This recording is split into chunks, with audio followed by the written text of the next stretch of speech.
Mungkin teman-teman udah pernah ngerasain nih yang kayak gini. Punya pelanggan, pertama kali beli, tapi mereka nggak datang lagi buat beli untuk kedua atau ketiga kalinya. Atau mungkin teman-teman udah ngerasa capek atau mungkin udah banyak modal yang teman-teman keluarin untuk datengin pelanggan baru, diadain promosi, diadain diskon. Tapi mereka cuma sekali aja belinya pas promosi dan diskon itu doang. Habis itu mereka nggak datang lagi untuk repeat order di bisnis kuliner teman-teman. Nah, ini ada beberapa cara yang dapat teman-teman lakukan untuk mempertahankan pelanggan teman-teman. Yang pertama nih, teman-teman harus punya produk yang unggul. Pastiin nih teman-teman, kalau produk yang teman-teman jual itu punya keunggulan dari kompetitor. Sehingga nanti akan terbentuk secara alami loyalitas konsumen teman-teman. Mereka akan datang lagi karena pengalaman pertama mereka terhadap produk teman-teman itu udah bagus. Gak cuma enak ya, tapi ada variabel lain, misalnya kayak value for money, memberikan experience yang baik, punya wow factor, atau mereka merasa produk bisnis kuliner teman-teman itu mampu memenuhi ekspektasi mereka. Yang kedua, bisnis kuliner teman-teman itu harus punya service yang excellent. Hal utama yang membuat konsumen pengen datang lagi ke bisnis kuliner teman-teman itu adalah teman-teman mampu memberikan pelayanan yang prima dan memuaskan.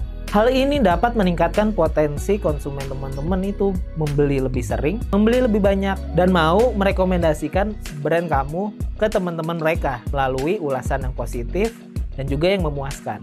Yang ketiga nih, bisa teman-teman lakukan, yaitu buat program loyalitas konsumen. Banyak program yang bisa teman-teman tawarkan ke konsumen teman-teman melalui strategi ini. Kunci pentingnya adalah membangun komunikasi melalui program yang mengikat konsumen agar selalu ingin belanja ke tempat teman-teman. Nah, ini ada beberapa contohnya nih, mungkin teman-teman suka lihat gitu. Seperti program loyalty card atau member card, atau mungkin aplikasi member. Hal ini meningkatkan potensi konsumen untuk belanja lagi dikarenakan keuntungan-keuntungan yang ditawarkan oleh program loyalty tersebut. Yang keempat, after sales service.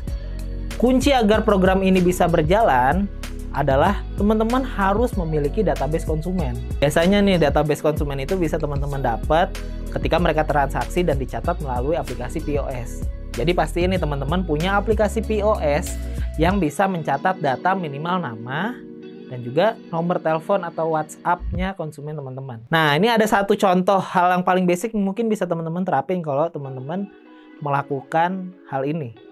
Seperti misalnya nih, konsumennya beli sekarang, lalu di 2 hari kemudian teman-teman bisa tanya melalui aplikasi WhatsApp, kira-kira konsumen itu merasa puas gak ya dengan pelayanan di bisnis kuliner teman-teman.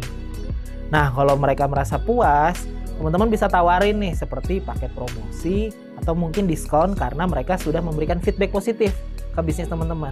Tapi kalau misalnya teman-teman mendapatkan komplain, ya di situ teman-teman bisa mengklarifikasi dan juga teman-teman bisa kasih juga paket promo atau diskon nih sebagai kompensasi kurang puasnya mereka terhadap layanan sebelumnya.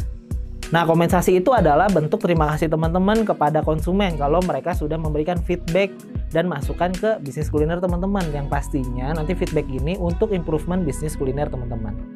Yang kelima, sediakan saluran informasi lengkap.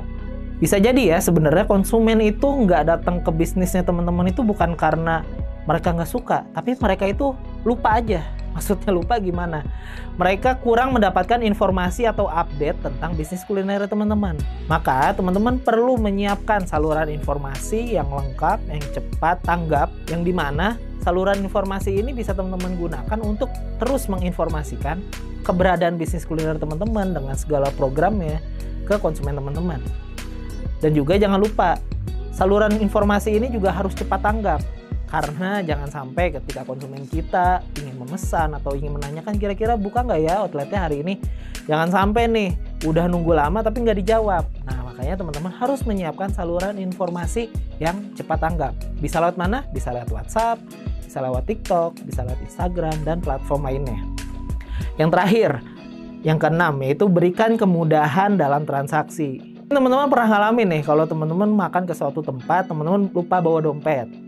Tapi teman-teman bawa handphone nih, pengen bayar, tapi ternyata tempat itu nggak nyediain pembayaran via handphone, entah itu lewat QR code atau apalah gitu. Nah, ini adalah salah satu hal yang bisa dibilang jadi pengalaman kurang bagus nih buat konsumen.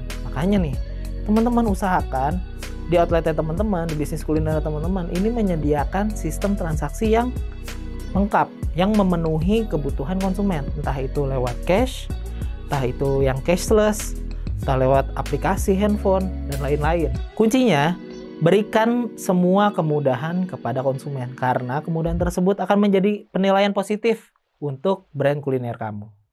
Nah, itu dia teman-teman tadi, cara gimana teman-teman bisa mempertahankan konsumen teman-teman.